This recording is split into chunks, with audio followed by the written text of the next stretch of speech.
In today's video, I'm going to teach you how to set up credit card accounts in QuickBooks Online.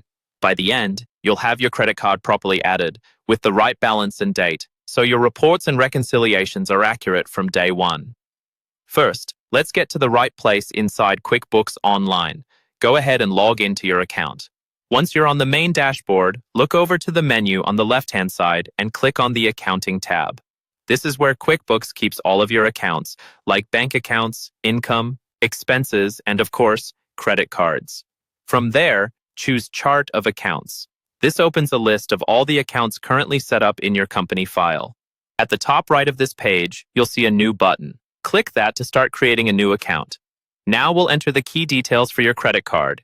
In the Account Type dropdown, select Credit Card.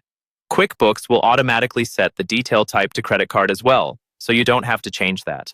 Next, give the account a clear and specific name. For example, you might call it Business Visa ending in 4567 or Company MasterCard.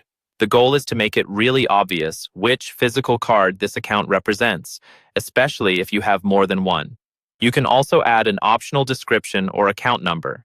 This isn't required, but it can be useful for internal clarity, particularly when you're dealing with multiple cards or statements. The next step is to enter the opening balance for the card. Look for the option to enter an opening balance and select it. This is where accuracy really matters. You want to enter the outstanding balance on the credit card as of the date you want to start tracking it in QuickBooks Online. The easiest way to do this is to grab your most recent credit card statement and use the ending balance from that statement. That amount should be what you enter as the opening balance.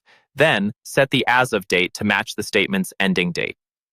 This tells QuickBooks, on this specific date, this is how much we owed on this card, which makes future reconciliations much smoother. Once you've reviewed the account type, name, opening balance, and date, you're ready to save. Click Save and Close. Your new credit card account is now added to your chart of accounts, and you're set up to start recording transactions and reconciling that card going forward.